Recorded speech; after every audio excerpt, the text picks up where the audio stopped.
안녕하세요. 오늘 우리 함께 살펴볼 말씀은 로마서 4장 1절에서 12절 말씀입니다. 오늘 말씀에서 바울은 할례를 중심으로 우리가 받는 의로움이 행위로 말미암은 것인가 아니면 은혜로 말미암은 것인가를 설명해 주고 있습니다. 우선 이러한 문제가 논의된 것은 로마 교회에 나타난 한 가지 논쟁 때문인데요. 오랜 시간 로마에서 쫓겨났다가 다시 돌아온 유대인들이 할례를 받지 않은 이방인들을 교회 안에서 차별하고 공격했기 때문입니다. 그러다 보니 당연히 세력이 나눠졌겠죠. 할례를 받아야만 하나님께 구원을 받을 수 있다라고 주장하는 파와 아니다, 구원은 믿음의 영역이기 때문에 할례는 중요하지 않다라고 주장하는 파가 나눠져서 싸웠습니다.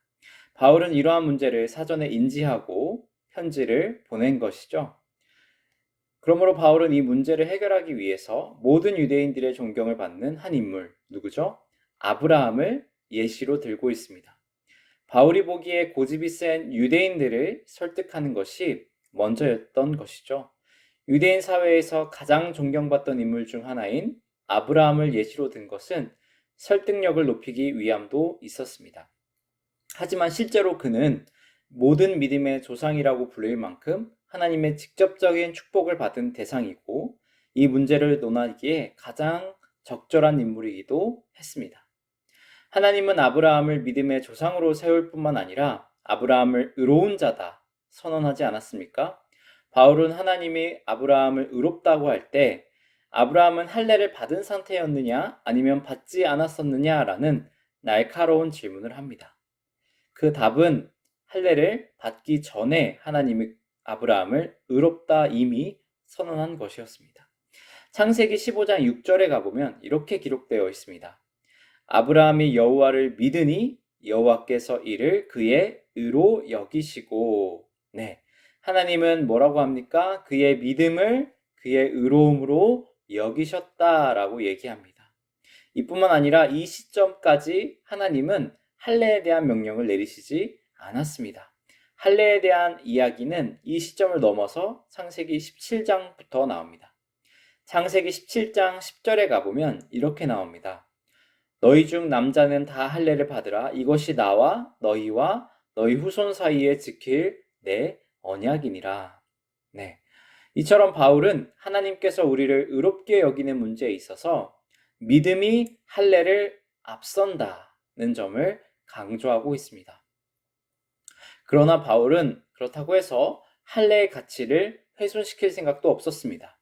그러므로 바울은 11절에서 인친다는 표현으로 이 할례를 설명합니다. 인친다, 어떤 뜻일까요? 도장을 찍다라는 의미를 갖고 있죠. 오늘 본문 11절, 12절을 한 목소리로 한번 읽어볼까요? 시작. 그가 할례의 표를 받은 것은 무할례 시의 믿음으로 된 의를 인친 것이니 이는 무할례자로서 믿는 모든 자의 조상이 되어 그들도 의로 여기심을 얻게 하려 하심이라. 또한 할례자의 조상이 되었나니 곧 할례 받을 자에게뿐 아니라 우리 조상 아브라함이 무할례 시에 가졌던 믿음의 자취를 따르는 자들에게도 그러하니라. 아멘. 바울은 할례가 하나님께서 약속하신 것에 대한 육체적인 표시, 즉 도장과 같은 역할을 한다 설명하고 있습니다. 사람들은 어떤 계약을 할 때, 어떤 계약을 완료할 때 도장을 찍어서 그 유효성을 증명하죠. 하지만 이 도장을 찍는 것은 사실상 어떻습니까? 제일 마지막에 하지 않습니까? 그 이유는 무엇입니까? 도장을 찍기 전에 앞서서 모든 약속과 조율을 끝내야 하기 때문입니다. 그리고 나서 제일 마지막으로 이 약속을 완성하는 의미에서 도장을 찍습니다. 그런데 조금 더 깊게 생각해 보면 사람들은 도장을 찍습니다. 왜 그렇습니까? 서로 말을 바꿀 수 없도록, 서로 거짓말할 수 없도록, 나중에 가서 다른 말 하면 안 되니까 도장을 찍어서 이제 확실하게 그 표식을 남겨놓는 것이죠. 최종적으로 이 거래를 성사합니다. 하지만 하나님에게 있어서 이 증표는 다른 의미입니다. 왜냐하면 하나님은 스스로 완전하시고 신실하시며 거짓이 없으신 분 아닙니까? 그러므로 이미 하나님이 선언하신 약속은 도장 그 이상의 의미로 우리는 그 약속을 믿을 수 있습니다. 도장을 찍어서 자신의 약속을 입증할 필요가 없는 것이죠. 다만 인간의 연약한 믿음을 배려하셔서 이와 같은 증표를 남겨주시고 우리의 믿음을 더욱 확고히 세워주십니다. 그러므로 구원의 문제에 있어서 가장 중요한 것은 할례가 아닌 믿음입니다. 그리고 할례는 우리가 하나님의 것임을 증명하는 증표의 역할을 충실히 할 수 있습니다. 그러므로 이 증표가 없다고 해서 두려워할 필요는 없겠죠. 다만 할례를 무시할 필요도 없습니다. 할례는 뭐라고 했습니까? 하나님이 우리에게 주시는 배려, 사랑의 표현이기도 합니다. 하나님이 주시는 배려와 사랑을 우리가 거부할 이유도 없는 것이죠. 이러한 의미에서 모세는 모든 할례자와 무할례자의 조상이 되었다고 바울은 강조하고 있지 않습니까? 결국 할례자나 무할례자나 모두 믿음으로 구원을 받을 수 있다는 결론이 됩니다. 이제 오늘 말씀을 정리하려고 합니다. 오늘 말씀에서 결국 가장 중요한 내용은 뭘까요? 가장 중요한 내용은 하나님께로부터 나오는 우리의 의로움, 우리의 구원은 권리가 아닌 특권이라는 사실입니다. 우리의 노력이나 노동으로 얻는 것이 아닌 선물로서 우리에게 주어지는 믿음의 열매라는 것입니다.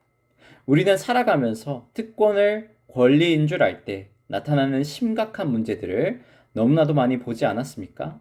특권을 권리로 착각할 때 우리는 스스로 높아지고 교만해지며 죄와 친구하게 됩니다. 하지만 우리의 구원이 특권임을 기억할 때 우리는 감사할 수 있고요, 겸손할 수 있습니다. 그리고 더욱 베푸는 삶을 살아가게 되는 것이죠. 이것이 하나님의 뜻입니다. 그러므로 우리의 의로움이 하나님으로부터 주어진 선물임을 기억하는 것은 너무나도 중요합니다. 할례자나 무할례자나 구별하는 것은 불필요한 행동입니다. 오직 하나님이 주신 은혜에 감사하며 이 은혜를 또 다른 사람에게도 흘려보낼 수 있는 하나님의 자녀를 하나님께서는 가장 기뻐하십니다. 은혜를 기억하고 은혜를 흘려보낼 줄 아는 삶을 오늘도 살아가는 우리 나눔교회 성도님들이 되기를 진심으로 기도하고 축복합니다. 아멘.